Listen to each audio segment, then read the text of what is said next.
So I want to begin with some pieces of my Where I'm From poems that I've written across the past 5 years or so, just to give you some background about myself before I launch into reflecting about how the conversations influenced me.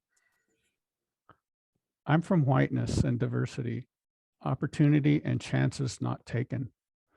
I'm from a father born in the land of Susan B., milking cows without a father of his own.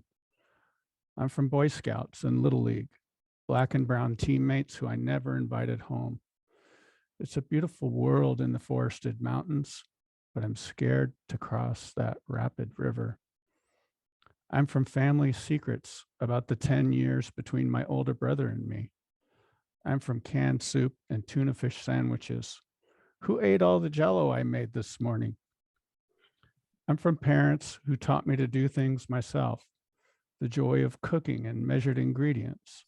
Here's how Grandpa taught me on the farm: a place for everything and everything in its place. An older brother in Vietnam. The gifts he sent brought tears on Christmas morn.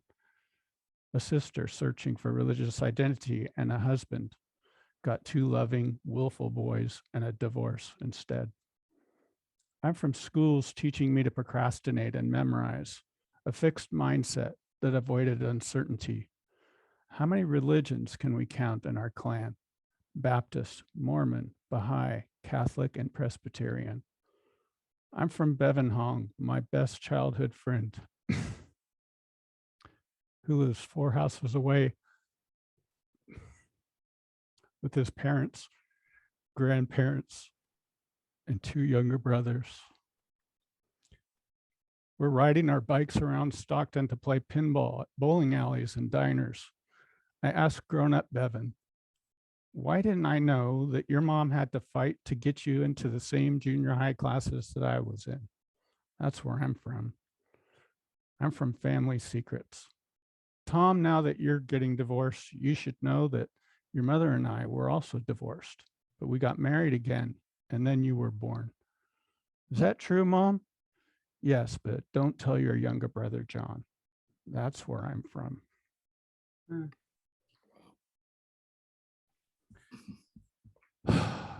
Uh, this, I may be halting already doing that. Still processing what I'm going to talk about. So sorry about that. I'll be okay. I'll work through this.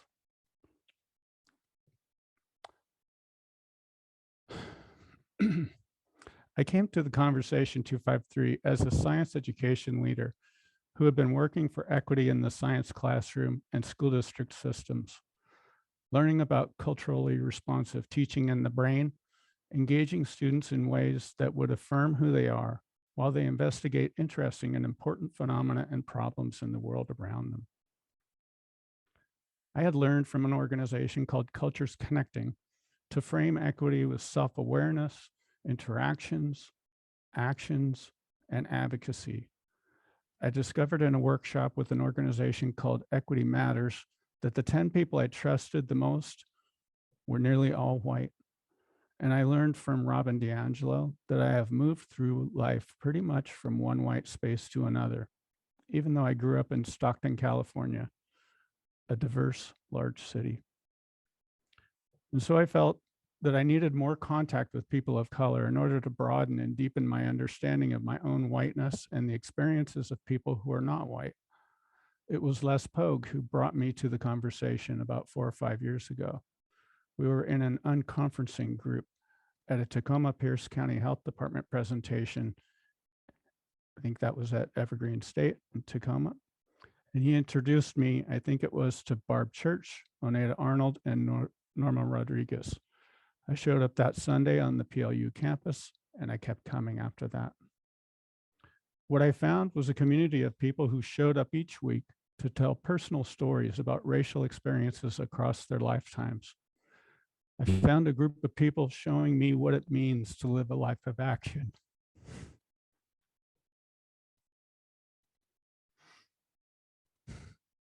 They patiently encouraged me to tell my own stories from a place of emotion, not just reason and logic. Tina McLeod said, "Tell us more about how you feel." Norma Rodriguez, Norma Ramirez said, "You need to figure out why equity is personally important to you."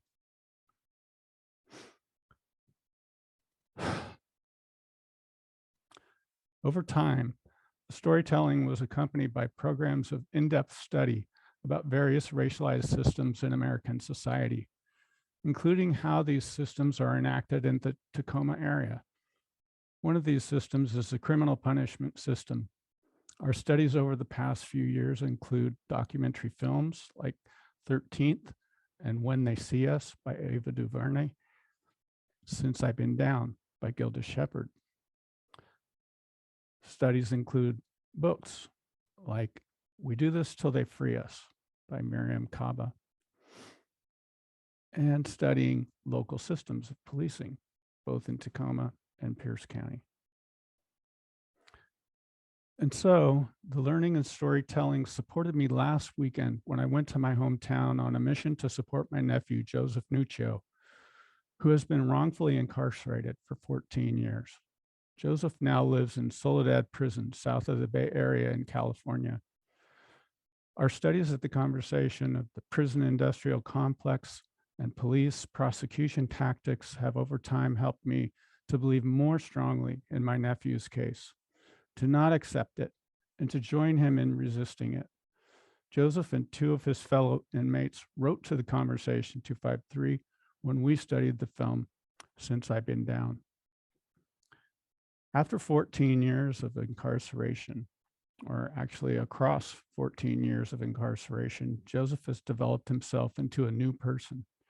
He's used the time for reading, educating others, and participating in inmate talk groups.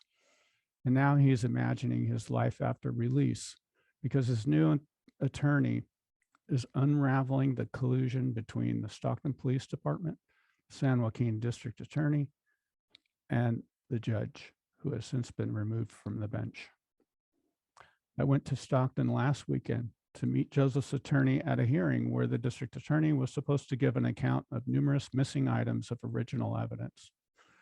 I've been in communication with Joseph's attorney for about a year, but this was to be our first in-person meeting.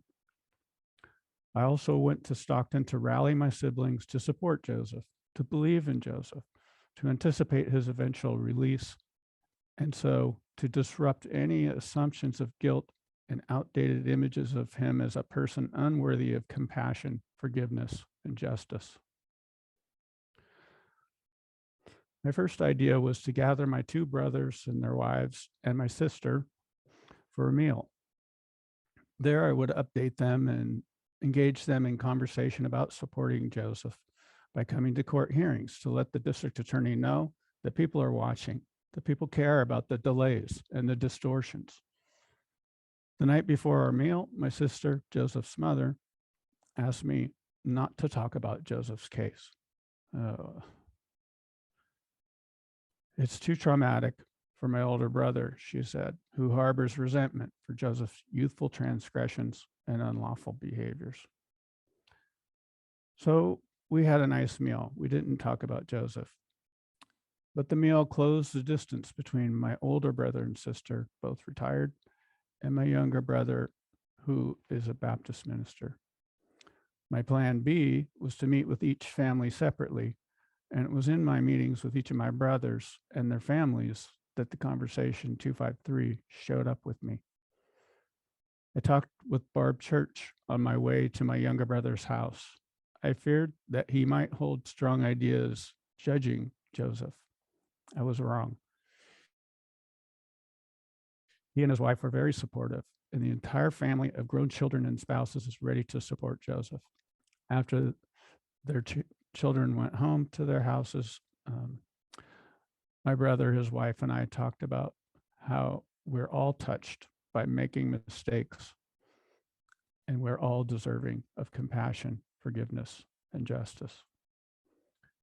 I knew that the next day's conversation with my older brother would be much more difficult. He expressed that he was okay with the police cutting corners in order to put away someone who's a menace to society, like my nephew was in his youth.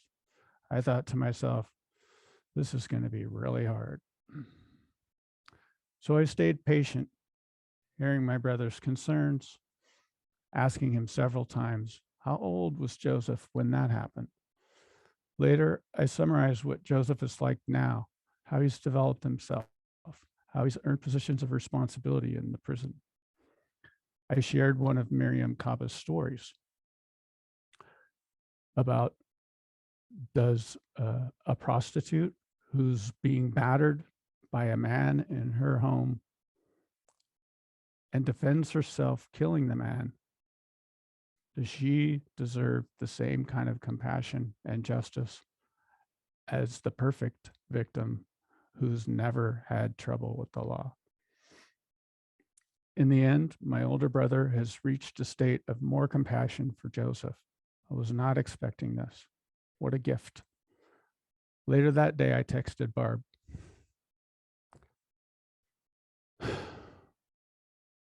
I want to thank you for the brief but helpful pep talk on Saturday.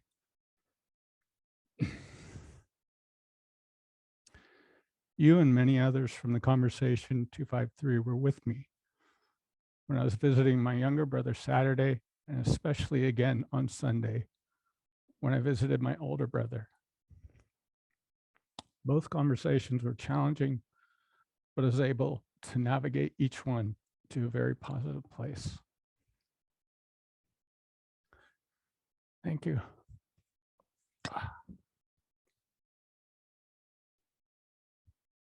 I'm going to invite everybody to unmute and express our appreciation. You can use your emojis as well. Thank you, Tom. Tom, we first want to acknowledge what we acknowledge so often, but it is always appropriate so to do. These personal stories reflect a level of trust.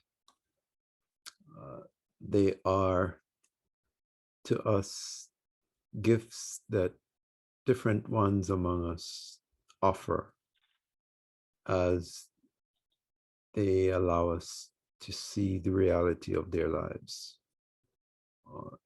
When we come together, we have to prepare ourselves in terms that Irving Goffman coined as front stage. And you've allowed us to see backstage.